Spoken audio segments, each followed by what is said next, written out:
আসসালামু আলাইকুম। আজকে আমি মাইক্রোসফট এক্সেলের খুবই মজার একটা জিনিস দেখাবো আপনাদেরকে। সেটা হচ্ছে যে আমরা একটা টু ডু লিস্ট তৈরি করব, অর্থাৎ আমরা একটা কাজের লিস্ট তৈরি করব, যেখানে আমি একটা কাজের প্রায়োরিটি সেট করব এবং হচ্ছে যে একটা ডেট দিয়ে রাখবো এবং যিনি আমাকে কাজ অ্যাসাইন করেছেন এবং কাজটা কি সেটা আমি লিখে রাখবো। এর মধ্যে সবচেয়ে মজার বিষয় হচ্ছে যে কাজের স্ট্যাটাসটা কি থাকবে, সেটা হচ্ছে যে আমি কাজটা কি কমপ্লিট করেছি কি করি নাই। যদি এমন হয় যে কাজটা কমপ্লিট করেছি, তাহলে আমাকে এটা একটা ক্রস চিহ্ন দিয়ে দেখাবে যে না, কাজটা হয়ে গেছে, তাহলে এটা নিয়ে আমার কোনো আর প্রবলেম নাই। বাট কোনো কারণে যদি আমি কাজটা না করে থাকি, যতক্ষণ পর্যন্ত কাজটা আমার পেন্ডিং থাকবে ততক্ষণ পর্যন্ত আমাকে একটা হাইলাইট করে লাল কালার দিয়ে আমাকে হাইলাইট করে দেখাবে। এতে সুবিধা হবে যে ধরেন আপনার একই দিনে অনেকগুলো কাজ আছে, অথবা আপনার এক মাসের মধ্যে অনেকগুলো কাজ আপনার জন্য অ্যাসাইন করা আছে।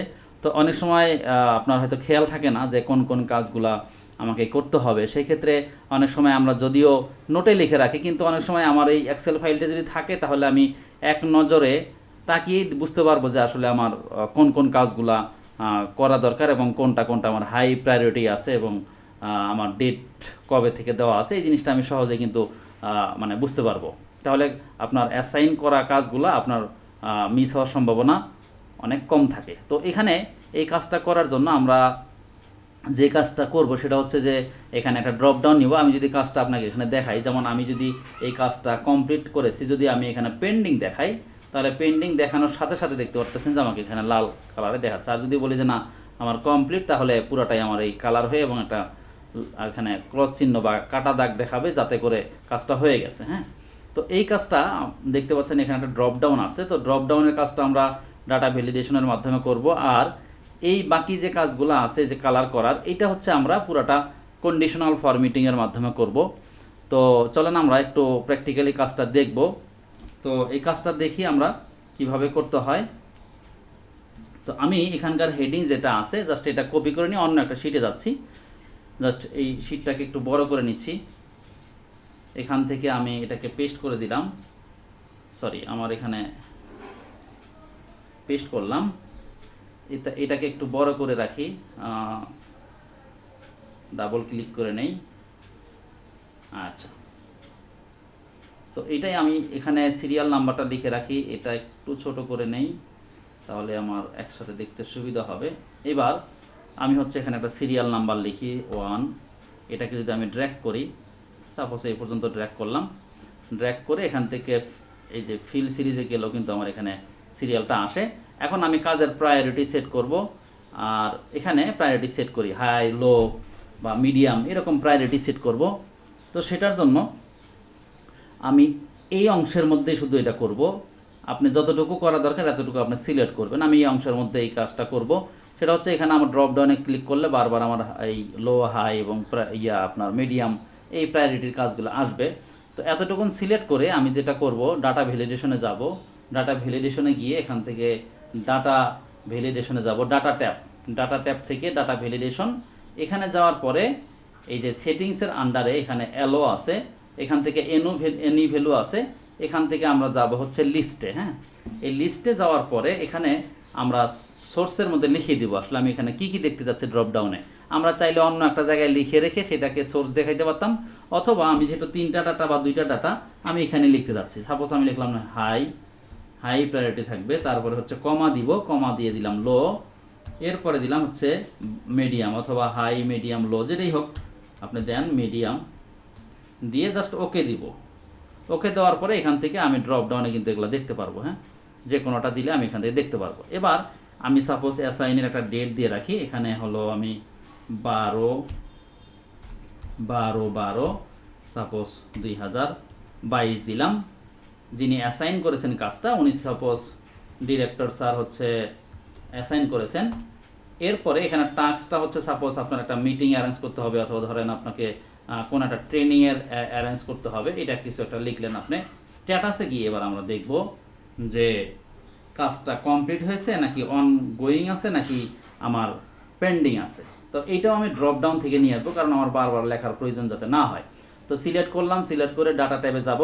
ডাটা ট্যাবে গিয়ে এখান থেকে ডাটা ভ্যালিডেশন থেকে এখান থেকে এলোর আন্ডারে এখান থেকে আমরা এই লিস্টে যাব। লিস্টে গিয়েও আমরা এখানে লিখে দিব যে কমপ্লিট কমপ্লিট কমা তারপর হচ্ছে অনগোয়িং তারপর হচ্ছে কমা, এরপর হচ্ছে পেন্ডিং। এই তিনটা শব্দই আমরা লিখলাম। লেখার পরেও এখানে আমরা এই তিনটা জিনিসই দেখতে পারবো। আচ্ছা, তাহলে আমি এটা ফাঁকা রাখি অথবা লিখে রাখি, মানে এখানে দেখাই, এটা আমার ইস্যু না। এবার বেসিক্যালি আমি এখন এই কন্ডিশনটা দিব। সাপোজ আমি এখান থেকে আমরা যদি চাই যে এই লো হাই প্রায়োরিটি এগুলোকে মিডিয়ামের ক্ষেত্রেও আমরা কোনো কালার দিতে চাই, সেটাও কিন্তু পসিবল। তো বাট আমি এখানে আপাতত দিচ্ছি না। আমি চাচ্ছি যে আচ্ছা আমি একটা দিয়েই ফেলি, তাহলে আপনাদের বুঝতে সুবিধা হবে। আমি চাচ্ছি যে হাই যদি হয় তাহলে সেটাও একটু একটা কালার হবে। তাহলে আমি এই পুরো অংশের উপরে সিলেক্ট করলাম।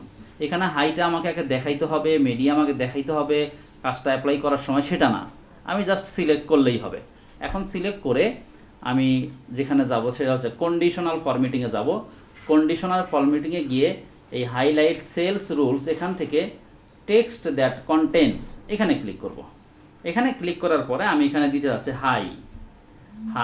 হ্যাঁ, হাই যদি দেই তাহলে দেওয়ার পরে এখানে কি কালার হবে, যদি এখানে হাই কোথাও শো করে তাহলে কি কালার হবে। আমি চাচ্ছি যে আমার এরকম একটা কিছু কালার হবে। সাপোজ আমি রেড, লাইট রেড ফিল এটাই হবে। আমি দিয়ে ওকে দিলাম। হ্যাঁ, ওকে দেওয়ার পরে আপনি যেখান থেকে এখন হাই নিয়ে আসেন, মানে যে কোনো সেলের মধ্যে নিয়ে আসেন, এই যে হাই দেওয়ার পরে আমার এটা এরকম হয়ে যাবে, কালার হয়ে যাবে।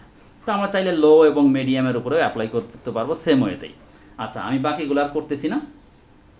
এখন এবার আমি চাচ্ছি যে এই স্ট্যাটাসের ঘর থেকে যখন আমি কমপ্লিট, পেন্ডিং এবং অনগোয়িং করব, তখন কালারটা পুরা রোটার উপরে চেঞ্জ হবে। তাহলে আমি এক কাজ করব, পুরাটাকে সিলেক্ট করব এবার। হ্যাঁ, এই অংশটাকে পুরাটাকে সিলেক্ট করব। ওকে, সিলেক্ট করার পরে আমরা আবারও কন্ডিশনাল ফরম্যাটিংয়ে যাব। কন্ডিশনাল ফরম্যাটিংয়ে যাওয়ার পরে এবার নিউ রুলে যাব। হ্যাঁ, নিউ রুলে যাওয়ার পরে আমরা একটু খেয়াল করবেন, নিউ রুলে যাওয়ার পরে একদম পরের যে নিচের যে রুলটা আছে, use a formula to determine which cells to format, একদম নিচেরটা, এখানে ক্লিক করবেন। এখানে ক্লিক করার পরে আমরা ফর্মুলাটা এইখানে লিখবো। এখানে লেখার জন্য এখানে আমাকে কার্সারটা নিতে হবে, মানে ক্লিক করতে হবে। ক্লিক করার পরে আমি একটা ইকুয়াল দিব।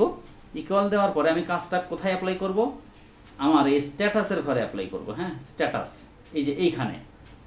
আচ্ছা, স্ট্যাটাসের কলামে অ্যাপ্লাই করব। তো স্ট্যাটাসটা কোন কলামের মধ্যে আছে, আমার জি কলামের মধ্যে আছে। এবং জি কলামটা আমি নিচের দিকে যতবারই পেন্ডিং অথবা কমপ্লিট, অনগোয়িং নিয়ে আসবো, এটা কিন্তু জি ঘরের মধ্যেই থাকবে, জি কলামের মধ্যেই থাকবে। যার কারণে জি কলামটা আমি এখানে ফিক্সড করে দেবো। ফিক্সড করার জন্য আমি ডলার সাইন দিয়ে দিব, যেটাকে অ্যাবসোলিউট সেল রেফারেন্স বলে। আমি জি কলামটাকে ফিক্সড করে দিব। আচ্ছা, এরপরে এই জি কলামের মধ্যে আমি এখন শুরুটা করব কোত্থেকে, আমার যে এখান থেকেই এই কলামের হেডিং থেকেই শুরু হবে বেসিক্যালি। এই হেডিংটাকে আমি চিনাই দিব বেসিক্যালি। তো এখানে আমি হচ্ছে এই হেডিংটা কত নাম্বার রোর ভিতরে আছে, জি কলামের এই যে স্ট্যাটাস, তাহলে 3 নাম্বার রোর ভিতরে আছে। কিন্তু আমি যখন নিচের দিকে নামবো তখন বারবারই কিন্তু আমার এই রো নাম্বারগুলো চেঞ্জ হবে। হ্যাঁ, আমি যখন এখানে ক্লিক করবো তখন থাকবে 4, তারপরে 5, এরকম করে রো নাম্বারগুলো চেঞ্জ হবে। যার কারণে রো নাম্বারের আগে আমরা আর ডলার সাইন দিব না, এটাকে রিলেটিভ সেল রেফারেন্স বলে। তাহলে আমি রেফারেন্সটা বলে দিলাম। এবার কি লেখা হলে আমার আসলে কালারটা হবে, আমি এখানে যখন কমপ্লিট মানে সিলেক্ট করব তখন আমার ইয়ে হবে। এই কারণে আমি এখন ডাবল কোটেশনের মধ্যে কমপ্লিট দিয়ে দিল। কমপ্লিট দিয়ে ডাবল কোটেশনটা শেষ করব। শেষ করার পরে এই যে পুরো এরিয়াটা আমি সিলেক্ট করলাম, এই রোগুলো যে সিলেক্ট হবে, এখন কি হবে আসলে, মানে কি কালার হবে বা সেই জিনিসটা আমরা দেখব। সেটা করার জন্য আমরা এবার ফরম্যাটে যাব। আমি কন্ডিশন কিন্তু দিয়েছি, এখন আমি ফরম্যাটে যাব। ফরম্যাটে যাওয়ার পরে আমি এখানে চাচ্ছি যে একটু সাপোজ আমার এই কালারটাই হবে। হ্যাঁ, এই কালারটাই অথবা এই কালারটাই হবে, ফিল কালার মানে ব্যাকগ্রাউন্ডের কালারটা এটা হবে। এবং আমি চাচ্ছি ফন্টের কালার হোয়াইট হবে। হোয়াইট হলে তাহলে এখানে স্পষ্ট দেখা যাবে এই কালারের সাথে। এবং আমি চাচ্ছি যে একটু কাটা চিহ্ন দেখা যাবে, তাহলে ফন্টের আন্ডারে গিয়ে এখানে স্ট্রাইক থ্রো, এখানে টিক চিহ্ন দিলাম, দিয়ে আমি জাস্ট এবার ওকে দিয়ে দিব। ওকে দেওয়ার পরে আমার কাজটা অ্যাপ্লাই হয়ে গেছে। এইবার যদি আমি এখান থেকে কমপ্লিটটা সিলেক্ট করি তাহলে দেখবেন যে পুরাটা আমার এখানে অ্যাপ্লাই হয়ে গেছে। ঠিক আছে, দেখেন আমার এটা কিন্তু কাজ হয়ে গেছে। এক্ষেত্রে আপনার আর হাইটা আসলে আপনার হাই প্রায়োরিটি, লো প্রায়োরিটি, এটা আর আসলে ওই কালারটা আর আমাদের দেখার দরকার নেই। আমরা চাইলে এটাকে আলাদা সবসময় হাই মানে কালারটা রাখতেই পারতাম, বাট এটা আমাদের আর দরকার নাই। কাজ যতক্ষণ আমরা না করবো ততক্ষণ পর্যন্ত আমাদের হাই লো প্রায়োরিটিটা দেখাইলেই কালার করে দেখাইলেই হবে। এবার আমি একটু পেন্ডিংয়ের উপরে অ্যাপ্লাই করব। হ্যাঁ, পেন্ডিংয়ের উপরে অ্যাপ্লাই করব। ঠিক সেম ওয়ে আমি এইটাকে আবারও সিলেক্ট করব। সিলেক্ট করার পরে এই এরিয়াটা সিলেক্ট করব। সিলেক্ট করার পরে কন্ডিশনাল ফরম্যাটিংয়ে যাব। এখান থেকে একদম নিউ রুলে যাওয়ার পরে একই নিয়ম, আমি হচ্ছে একদম নিচেরটাতে যাব, দেন ইকুয়াল কোথায় ছিলাম আমি, G3 দেন ইকুয়াল, এখানে গিয়ে ডাবল কোটেশনের মধ্যে লিখবো যে অনগোয়িংয়ে যাব। যাওয়ার পরে ডাবল কোটেশন শেষ করে দিব। দেওয়ার পরে এবার ফরম্যাটে যাব আমি। হ্যাঁ, ফরম্যাটে যাওয়ার পরে আমি ফিল থেকে শুধুমাত্র এটার ফিল কালারই দিলাম। সাপোজ আমি ফিল কালার দিব হচ্ছে, ধরেন আমি এই ফিল কালারটা দেই বা এই ফিল কালারটা দিয়ে দেন। এই ফিল কালারটা দেওয়ার পরে আমি এখান থেকে ওকে দিয়ে দিব। এবার আমি যদি এখানে যাই, দেখেন আমি অনগোয়িং লিখলাম। অনগোয়িং লেখার পরে আমার এখান থেকে আমার পুরা ইয়েটা হয় নাই, পুরাটা কেন হয় না, অনগোয়িং। আমি একটু আবারও দেখতেছি, এটাকে আমরা এডিটও করতে পারি, বাট আমি চাচ্ছি যে একটু নতুন করে করার জন্য এখান থেকে আমার G3, ঠিক আছে। আমি সম্ভবত ইয়াটা দেই নাই, 1 মিনিট, আমি সম্ভবত একটু ম্যানেজ রুলে যাই। ম্যানেজ রুলে গেলেও হবে। এই যে আমি অ্যাপ্লাই করেছিলাম এখানে গিয়ে আমি এডিট রুলে যেতে পারি। এডিট রুলে গিয়ে এখানে গিয়ে আমি এই ডলার সাইনটা সম্ভবত দেই নাই। হ্যাঁ, ডলার সাইনটা দিয়ে আসি। Dollar sign G3 ongoing. এইবার আমার আশা করি অ্যাপ্লাই হবে।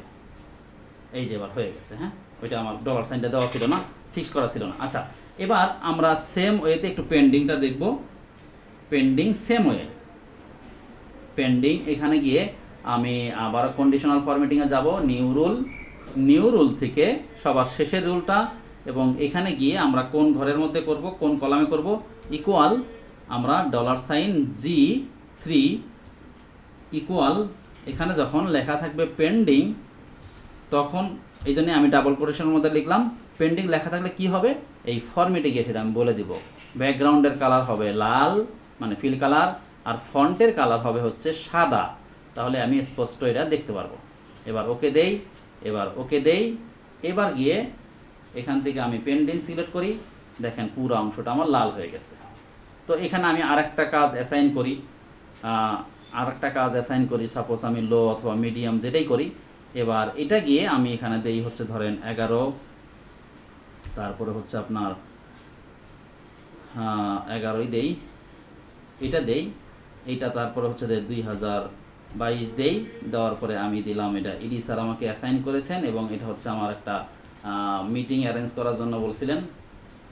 এটা অলরেডি আমি চাচ্ছি যে মিটিং অ্যারেঞ্জ, এটা একটু ঘরটা বড় করে নিই। তো এখানে আমি এবার এটাকে কমপ্লিট করে দিচ্ছি। হ্যাঁ, কমপ্লিট, তার মানে আমার এটা এখন ডান। তো এইভাবে হচ্ছে আমরা শুধুমাত্র কন্ডিশনাল ফরম্যাটিং আর এই ডাটা ভ্যালিডেশন থেকে লিস্টের মাধ্যমে সুন্দর একটা আমাদের কাজের জন্য আমরা একটা লিস্ট তৈরি করতে পারি।